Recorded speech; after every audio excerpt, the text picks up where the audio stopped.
The man standing in the middle of First Community Bank looked like he had just crawled out from under a car. Grease stained his worn jeans and smudged his calloused hands.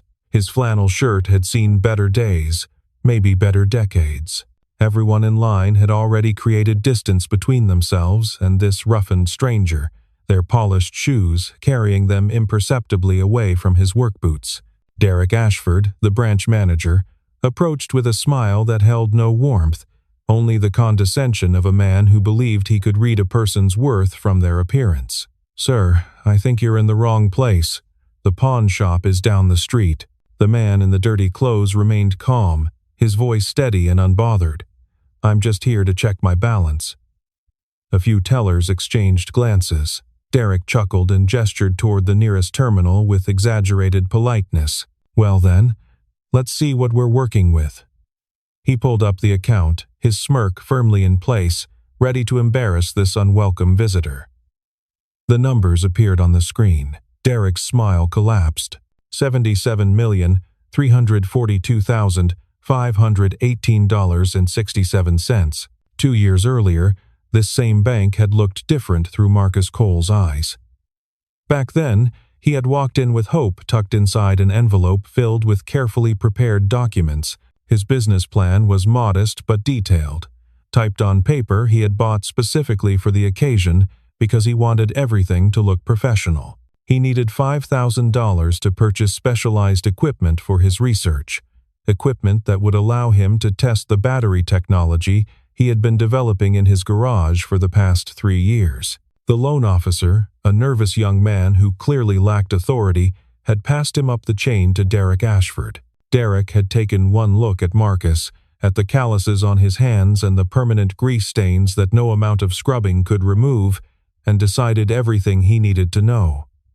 "Mr. Cole," Derek had said, leaning back in his leather chair with the casual confidence of a man who had never wondered where his next meal would come from. "I've reviewed your application. You're a mechanic, correct?" Marcus had nodded, refusing to feel shame for honest work. "I own Cole's Auto Repair on Birch Street.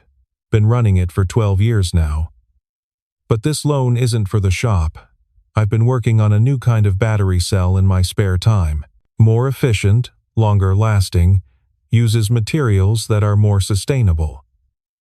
I just need the equipment to run proper tests. To prove the concept works." Derek had flipped through the papers without reading them, his eyes never settling on any particular page long enough to absorb information. His mind was already made up. "People like you don't pay back loans, Mr. Cole. You come in here with dreams that don't match your reality. A mechanic inventing new battery technology?" He had laughed, not even bothering to hide it, and several other employees had joined in with nervous chuckles. "I'd be doing you a disservice approving this." The answer is no. Marcus had gathered his papers with hands that trembled slightly, though not from weakness. Anger, yes, and humiliation, but also something harder to name. He had felt the eyes of other customers on him as he walked out, heard the whispers that followed him through the glass doors. That night, Marcus sat in his garage, surrounded by wires, prototype cells, and the accumulated hope of 3 years of late nights and early mornings. The rejection played on repeat in his mind. His daughter Lily appeared in the doorway, her small frame wrapped in a blanket covered with cartoon elephants. She was 6 years old then, all curious eyes and unshakable faith in her father. "Daddy, are we poor?" she had asked, the question so innocent and direct it broke something in him. Children did not ask such questions without reason. She must have heard something at school, picked up on the careful way he stretched every dollar. He had pulled her onto his lap, smelling the strawberry shampoo in her hair, feeling her small body warm against his chest. "We're rich in love, sweetheart. That's worth more than anything." She had accepted this with the trust only children could give, nodding seriously before asking if she could stay and watch him work. He let her, even though he accomplished nothing that night except holding his daughter and remembering what he was fighting for. After Lily fell asleep on the old couch he kept in the corner of the garage, Marcus had returned to his workbench. His wife Sarah had believed in him before the cancer took her 18 months ago. She used to joke about his obsession with those batteries, the way he would disappear for hours and emerge with grease on his face and excitement in his eyes.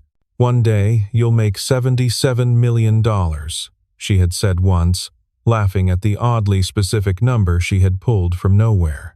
"And we'll buy a house with a garage big enough for all your crazy experiments." He had laughed with her, both of them knowing it was fantasy, both of them enjoying the dream anyway. Now he touched the framed photo of her that sat among his tools, her smile frozen in a moment before the diagnosis, before the treatments that did not work, before the end. "I won't give up," he whispered to her image. "Not yet. Not ever." The morning Marcus drove to First Community Bank for the second time. Everything had changed except his appearance. He had signed the final papers 3 days ago in a sleek conference room on the 42nd floor of a building in San Francisco, surrounded by lawyers in suits that cost more than his truck and executives from one of the largest electric vehicle companies in the world. His battery technology, the one Derek Ashford had dismissed as the fantasy of a mechanic who did not know his place, had just sold for $77 million. The exact amount felt like Sarah reaching across the void to touch him one more time, her laughing prediction somehow becoming prophecy. His attorney, a sharp woman named Patricia who had handled the entire negotiation with the ferocity of someone who genuinely believed in what they were selling, had suggested opening accounts at major institutions in Boston or New York. Private wealth management, investment portfolios, tax-advantaged structures, she had said, sliding brochures across the conference table. "You need people who understand this kind of money." Marcus had listened politely, accepted the brochures, and then said, "There's a bank in Millbrook I need to visit first. I have unfinished business there." Patricia had raised an eyebrow but asked no questions. She had learned enough about Marcus Cole to know that his decisions, however unusual, had reasons behind them. He had not changed clothes before driving home. He had not washed the grease from his hands or traded his battered pickup truck for something more befitting a newly minted multimillionaire. The truck had carried him through years of struggle, and it would carry him through this moment too. The familiar roads of his hometown unspooled beneath his wheels, past the shop where he still changed oil and fixed transmissions for his neighbors, past the elementary school where Lily was learning to read. Lily sat beside him now, 8 years old and wiser than her years.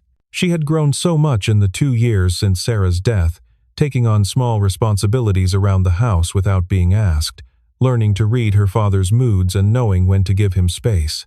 "Daddy, why do you want to go to that bank? You said they were mean to you." Marcus glanced at her, struck as always by how much she looked like her mother. The same serious eyes, the same stubborn set to her chin. "They were, honey. But sometimes you need to close a chapter before starting a new one." She had considered this with the gravity only a child could bring to adult matters, turning the idea over in her mind like a stone she had found on the beach. "Are you going to yell at them?" He laughed, the sound surprising him with its genuineness. "No, sweetheart. I'm just going to check my balance." She nodded as if this made perfect sense, then returned to looking out the window at the passing trees. He parked in the same spot he had used 2 years ago, the memory overlaying the present like a photograph placed over another. The January cold bit at his face as he stepped out, his breath visible in the frigid air. Through the glass doors, he could see the polished floors and comfortable chairs designed to make wealthy clients feel welcome. He had never felt welcome here. Today, that did not matter. Today, he would show them exactly what people like him could become. The security guard noticed Marcus the moment he walked in, his body language shifting into alert wariness at the sight of the grease-stained figure moving through the pristine lobby. The man's hand drifted toward his radio as his eyes tracked Marcus's progress. Other customers created space without realizing they were doing it, gravitating away from this roughened stranger as if he carried something contagious, their expensive coats and designer bags somehow more precious when threatened by proximity to working-class dirt. Marcus took a number from the machine by the door and sat in one of the waiting chairs, the leather creaking beneath him. A woman beside him, wearing pearls and a cashmere sweater, gathered her purse and moved 3 seats down without a word. Her eyes did not meet his. He did not react. He had learned long ago that dignity came from within, not from the opinions of strangers who judged without knowing. When his number was called, the teller was young, maybe 22, her blonde hair pulled back in a professional ponytail. Her smile froze slightly as she took in his appearance. "How can I help you today, sir?" Before Marcus could answer, a familiar voice cut through the ambient noise of the bank, sharp and carrying, designed to be heard. Well. Look who's back." Derek Ashford approached with the confident stride of a man who had never doubted his place in the world, his shoes clicking against the marble floor like small declarations of superiority. He had put on weight in the past 2 years, the kind that comes from comfortable living and expense account lunches. His suit was expensive, charcoal gray with subtle pinstripes, his watch catching the light with every gesture. "The inventor mechanic," Derek continued, loud enough for nearby customers to hear, his voice dripping with amusement. "Still dreaming about that loan? What was it for again? Some kind of battery?" He turned to address the room with theatrical incredulity, spreading his hands as if inviting everyone to share in the joke. This man came in 2 years ago wanting $5,000 to invent something in his garage, a mechanic who thought he was going to revolutionize the auto industry. Can you imagine? A few uncomfortable chuckles rose from the crowd, people laughing along because refusing might draw attention to themselves. Marcus said nothing, his face as calm as still water, revealing nothing of what churned beneath. A young woman at one of the teller stations, her nameplate reading Vanessa Chen, started to step forward with something like concern on her face. Derek waved her back with an imperious gesture. "I've got this one, Vanessa. No need to trouble yourself." He leaned close to Marcus, close enough that Marcus could smell his cologne, something expensive and overwhelming. His voice dropped to a mock whisper, intimate and cruel. "Let me show you how real banking works, friend. Come on back to the VIP counter. I'll check your account personally, and we can see just how those big dreams of yours are working out." The invitation was a trap, meant to humiliate in the most public way possible. Marcus knew it with absolute certainty. He followed anyway, his work boots leaving faint marks on the polished floor, his heart steady in his chest. Derek made a show of settling behind the computer at the VIP station, positioning the large monitor so anyone passing could see it clearly. He wanted witnesses for this moment, wanted to demonstrate his power over those who did not belong in his world. "Now, let's take a look at what we're working with," he said, cracking his knuckles with deliberate satisfaction. "What's the account number?" Marcus recited it from memory, each digit falling into the expectant silence like stones into a pond. Derek typed with agonizing slowness, stretching out the moment, savoring what he believed would be the punchline. He was already composing the remarks he would make, already imagining the laughter that would follow when he revealed whatever pitiful sum this mechanic had managed to save. The screen loaded. Derek's fingers froze above the keyboard, suspended in midair as if they had forgotten their purpose. The number staring back at him made no sense, could not possibly be real. $77,342,518.67. He blinked rapidly, his brain refusing to process what his eyes were seeing. He refreshed the page with a trembling finger, certain the system had glitched, certain this was some kind of error that would be corrected any moment. The number remained, immutable and absolute, mocking his assumptions with its sheer impossibility. The color drained from Derek's face so quickly that Vanessa, watching from across the room, later said it was like watching a time-lapse of a man aging 20 years in seconds. His confident posture crumbled, his shoulders drawing in, his whole body seeming to shrink before the weight of reality. "There must be some mistake," Derek muttered, more to himself than anyone, his voice stripped of its earlier arrogance. "The system is glitching. This can't be right." "No mistake," Marcus said calmly, and now his voice carried, deliberately, wanting everyone to hear. "That's my balance. I sold a patent last week, battery technology, the kind I wanted to develop 2 years ago when you turned me down for $5,000. The silence in the bank had become absolute, thick and heavy, as if the air itself had stopped moving. Even the soft background music seemed to have paused in deference to the moment. Derek's mouth opened and closed several times, producing no sound, his mind scrambling for purchase on a reality that had just inverted itself completely. Marcus continued, his words measured and precise, cutting through the silence like a blade. I believe you mentioned something about a pawn shop when I walked in today, and 2 years ago, you told me that people like me don't pay back loans. That my dreams didn't match my reality, that you would be doing me a disservice by giving me a chance. He paused, letting the words settle into the room like stones sinking into still water, giving everyone present time to absorb their meaning. I just wanted you to see what people like me can become when someone finally gives us the chance to prove ourselves. The transformation in Derek Ashford was almost fascinating to watch, like observing a natural phenomenon unfold in real time. His posture shifted from confident superiority to something closer to supplication in the span of seconds, his spine curving, his hands finding each other in a nervous clasp.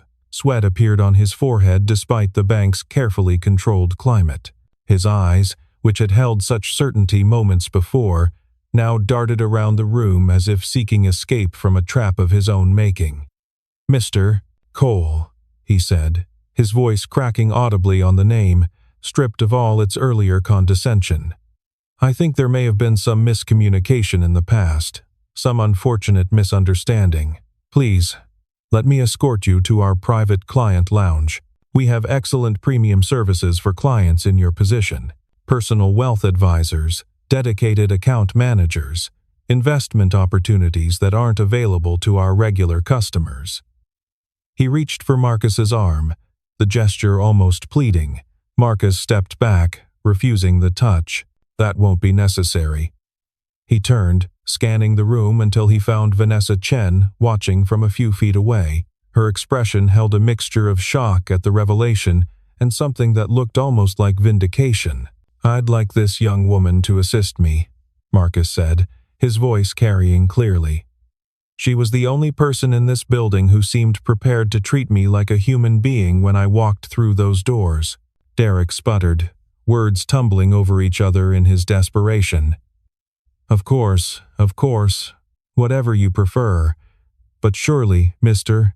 Cole, for an account of this significance, you would prefer someone with more experience in wealth management." "I would prefer," Marcus said, his eyes meeting Derek's and holding them, "someone with more experience in basic decency. Someone who doesn't decide what a person is worth by looking at their clothes." The words landed like a slap across Derek's face, leaving him speechless. Around them, other customers had abandoned all pretense of minding their own business. Several phones had appeared in hands, cameras recording what would soon become a viral video. Marcus walked toward Vanessa's station, his steps unhurried, his dignity intact. Behind him, Derek remained frozen, unable to move or speak, his world view crumbling around him. "I'll be transferring my funds to another institution," Marcus said over his shoulder, not bothering to turn around. "One that doesn't judge its customers by the state of their work clothes or assume that honest labor makes a man less worthy of respect." Derek's face cycled through several emotions, settling finally on something between desperation and denial. "Sir, please. We can offer you anything. Preferred interest rates, exclusive investment opportunities, a dedicated private banking suite with your name on the door. Whatever you need, we can provide it." Marcus had reached Vanessa by then. He turned back one final time to deliver the words that Derek Ashford would replay in his mind for years to come. "Money doesn't change who I am, Mr. Ashford. I'm the same man who walked in here 2 years ago asking for a chance, the same man who walked in today covered in honest dirt from honest work. But money does reveal who other people are. It strips away the pretense and shows what's really underneath. I think today we've both learned something about what kind of man you are." He turned his back on Derek and sat down across from Vanessa, who was struggling to maintain her professional composure. "Now then," Marcus said, his voice gentle, "I'd like to open a conversation about transferring my accounts. Do you have the paperwork for that?" The years between Derek's rejection and Marcus's return had been a journey through darkness and light. After leaving the bank that first time, humiliated and dismissed, Marcus had faced a choice that would determine the course of his life. He could accept defeat, abandon his research, and focus solely on the auto repair shop that kept food on the table and a roof over Lily's head. Or he could find another way. He found another way, even though it cost him everything he had and more besides. The equipment he needed to continue his research cost $4,000. He could not get a bank loan, not after Derek's rejection. So Marcus turned to a place that did not care about business plans or professional appearances, that asked only one question: could you pay?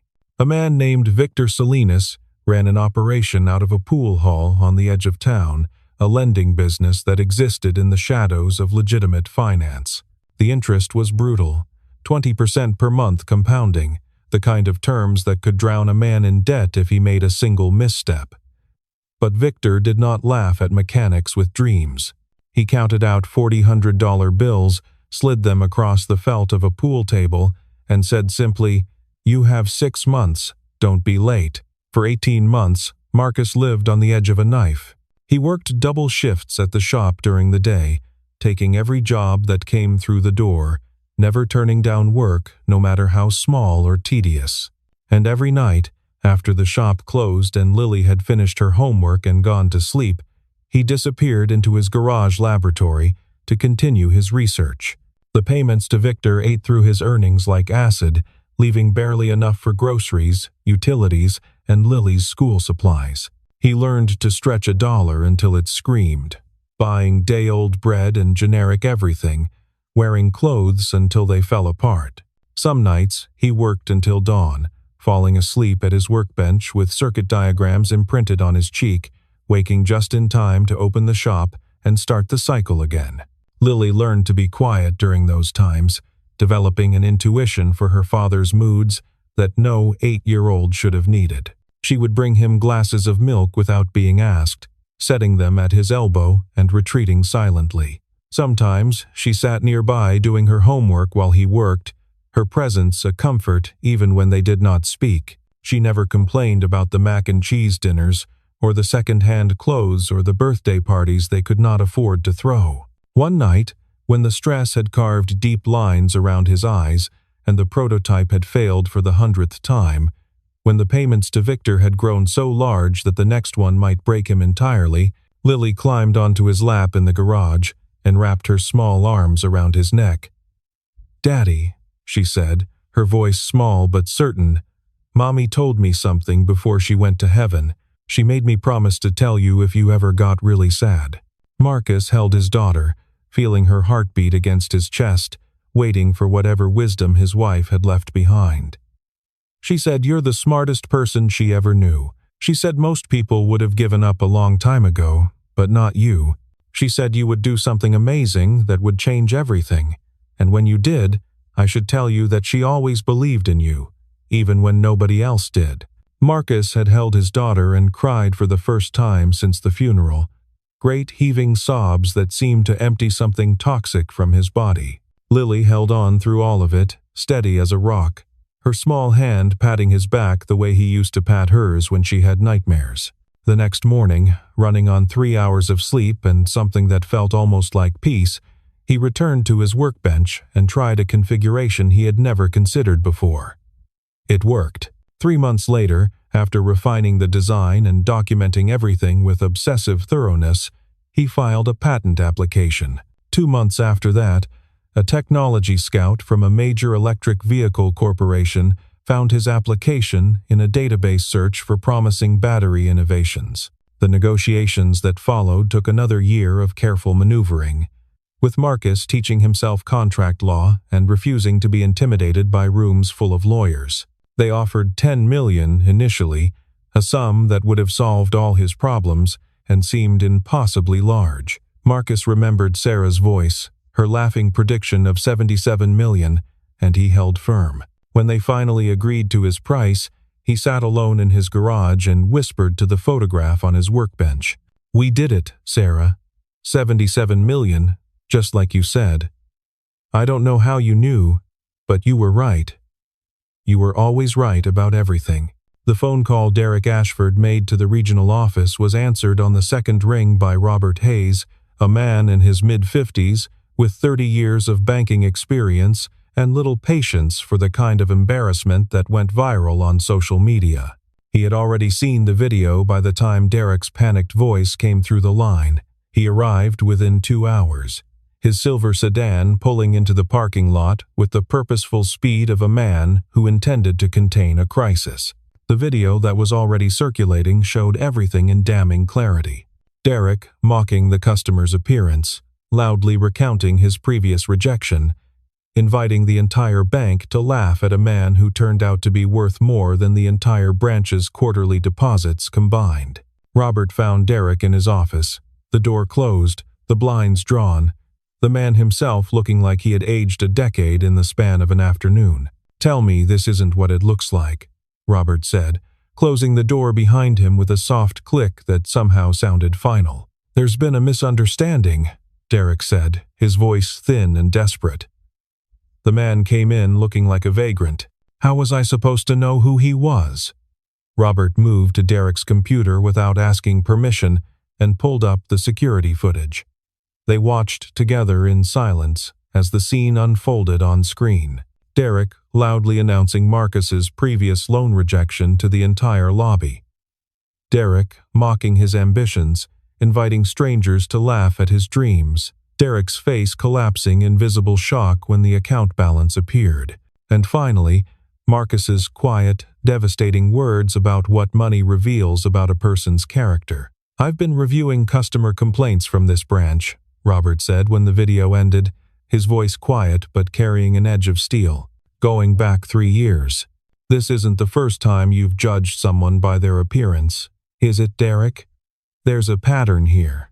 Derek's silence was answer enough, his inability to meet Robert's eyes a confession more damning than any words. Robert stood and walked to the window, looking out at the parking lot where normal life continued, unaware of the reckoning happening in this small office. "You have 2 choices. Resign today with a neutral reference, or face a formal review process that will end with termination for cause.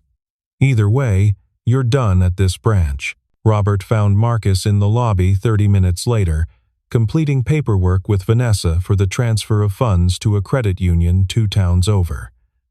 "Mr. Cole," Robert said, approaching with none of Derek's earlier arrogance.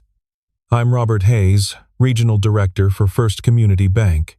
I want to apologize personally and sincerely for how you've been treated, both today and 2 years ago. This is not the experience we want any customer to have."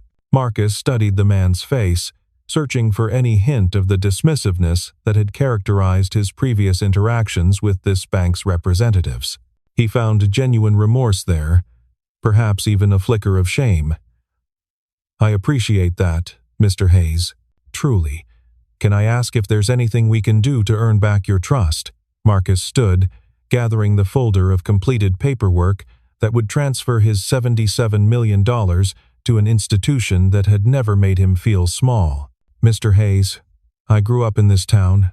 I've banked here since I was 18 years old. 2 years ago, I asked for a chance to prove that my ideas had value, and your institution told me I wasn't worth the risk." He paused, watching Derek emerge from his office, looking diminished. "I don't want anyone fired over this. That's not why I came here today, and revenge isn't something I'm interested in. But I hope that the next time someone walks through those doors looking like they don't belong, your staff will remember this moment. Every person who walks through those doors deserves to be treated with dignity, regardless of their account balance, regardless of the clothes on their back." He handed the transfer paperwork to Vanessa. "That understanding is worth more than any apology you could offer, Mr. Hayes. It's worth more than my business. It's worth more than $77 million.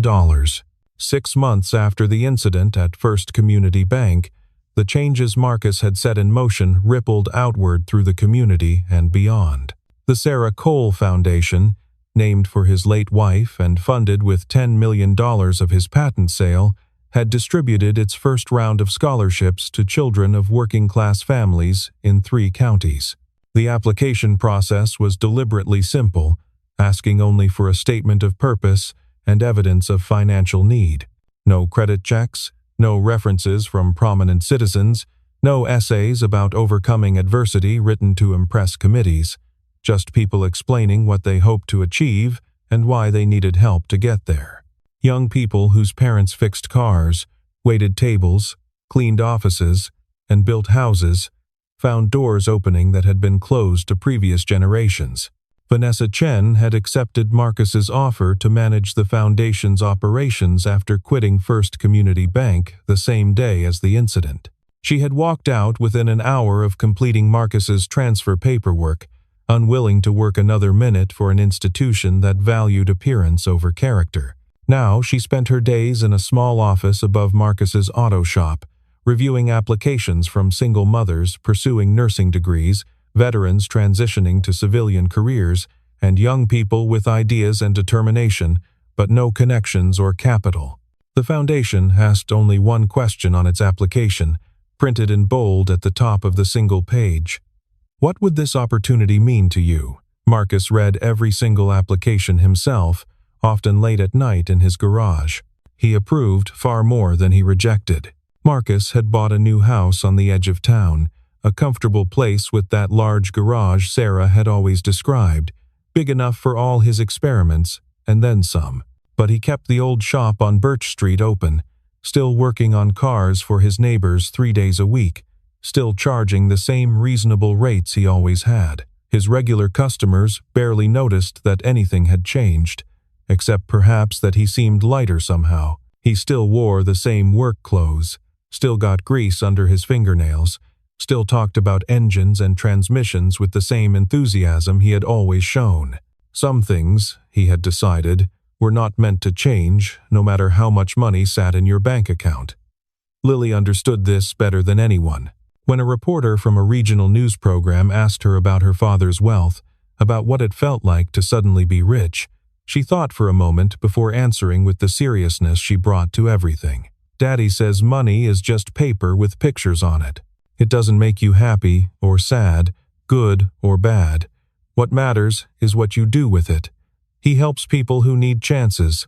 That's what makes him rich, not the paper. Derek Ashford's career at First Community Bank did not survive the viral video that had been viewed over 12 million times within a week of the incident.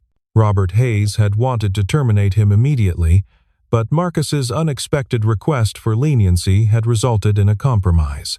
Derek was demoted from branch manager to teller and transferred to a small branch 40 miles away in a town even smaller than Millbrook. His salary was cut by 60%. His corner office traded for a spot behind a counter. The confidence that had defined his bearing for 20 years slowly leached away, replaced by something more cautious, more considered, more aware of how little any of us truly knows about the people we encounter. On a gray Tuesday morning, 8 months after the incident, a man in paint-spattered overalls walked into Derek's new branch. His hands were rough, his boots tracking dried flecks of color on the polished floor. Derek felt his throat tighten, old instincts warring with hard-learned lessons. The man approached Derek's window with a tired smile. "Just need to deposit my paycheck, if you don't mind." Derek processed the transaction without comment, without judgment, without any of the superiority that had once felt so natural. He looked at the man's paint-stained hands and wondered what he was working on, what dreams he might be chasing in his spare time, what he might become if someone gave him a chance.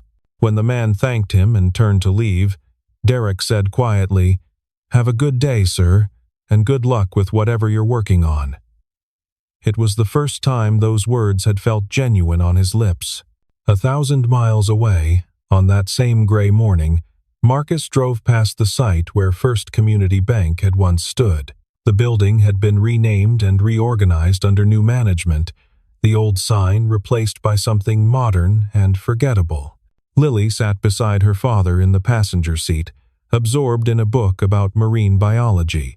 "Daddy," Lily said without looking up from her book, "do you still hate that place?" Marcus considered the question with the seriousness it deserved, glancing at the building as they passed. "I never hated it, honey. I was angry for a long time, angrier than I wanted to be. But hate takes too much energy. That building and the people in it taught me something important, something I might not have learned any other way." She looked up then, curious. "What did they teach you?" "That dignity isn't something anyone can take from you. People might try. They might judge you by your clothes, by your job, by the car you drive. They might mock your dreams and laugh at your ambitions. They might tell you that people like you don't deserve chances. But who you are inside, your character, your integrity, your capacity for kindness, that's yours. Nobody gets to touch that unless you let them." Lily nodded slowly, processing this wisdom. Then she smiled, a smile so like her mother's that it made Marcus's heart clench. "Mom would be proud of you, Daddy. Really proud." Marcus blinked against unexpected moisture in his eyes. "I hope so, sweetheart. I really hope so." The garage had become Marcus's sanctuary, just as it had always been. Even with more money than he could spend in 10 lifetimes, he still found peace among the tools and workbenches, the familiar smell of motor oil, and the quiet satisfaction of solving mechanical problems. His neighbors still brought their cars by on the days he kept the shop open, and he still refused payment from any of them, insisting that friendship was currency enough. On a spring evening, as sunset painted the Vermont sky in shades of orange and gold, Marcus sat on an overturned crate in his new garage and looked at the photograph of Sarah that had traveled with him from the old space to this one. "We did it," he said softly, knowing she could not hear him, believing somehow that she could anyway. 77 million, just like you predicted. I still don't know how you came up with that exact number." The photograph did not answer, but Marcus felt warmth spread through his chest anyway. Lily burst through the side door connecting the garage to the house, breathless with excitement. "Dad, there's someone here to see you." Behind her stood a young man, early 20s at most, wearing clothes that had seen too many washes. He clutched a folder to his chest like it contained something precious. His eyes darted around the garage, taking in the sophisticated equipment, the organized tools, the obvious wealth represented by machines most mechanics could never dream of affording. "Mr. Cole?" His voice cracked slightly on the name. "My name is James. James Whitfield. I'm really sorry to bother you at home like this. I heard you help people like me." "People like you?" Marcus stood, wiping his hands on a rag. "What kind of people is that?" "James," the young man swallowed hard. "People with ideas, people who don't have connections or money or anyone who believes in them. I've been working on something. A water filtration system. It could help people in places without clean drinking water. But every investor I talk to, they look at me and see a kid from the wrong side of town with a community college degree." He held out the folder, his hands trembling slightly. "I don't need much, just someone willing to listen." Marcus took the folder, feeling its weight, remembering a different folder he had once carried into a bank with similar hope. He gestured toward a workbench. "Pull up a chair, James. Tell me about your filtration system. I want to hear everything." The young man's face transformed with hope so pure it nearly broke Marcus's heart, a hope he recognized from his own reflection years ago. As James began explaining his concept, stumbling over technical terms in his eagerness, Marcus felt something settle into place in his chest. This was what the money was for. Not houses or cars or the material markers of success, but moments like this, sitting across from a young person with fire in their eyes and doubt in their hearts, giving chances to people who had been told by everyone they met that they did not deserve them, proving, one person at a time, that dreams and determination could overcome prejudice and circumstance. Outside the garage windows, the last light of day faded into evening, stars beginning to appear in the darkening sky. Inside, surrounded by tools and prototypes, a new story was beginning. James Whitfield would receive his funding, would develop his filtration system, would one day provide clean water to communities that had given up hope of ever having it. And he would remember this evening for the rest of his life, the moment when someone finally looked at him and saw not his circumstances but his potential. Marcus leaned back in his chair and smiled, feeling Sarah's presence in the room as surely as he felt the solid floor beneath his feet. Somewhere, he was certain, she was smiling too. $77 million, just like she had predicted. But the true wealth, the wealth that mattered, could not be measured in any currency known to man. It lived in moments like this one, in chances given and hope restored, in the simple, profound truth that every person's dreams deserve a hearing, and every person's dignity deserves respect.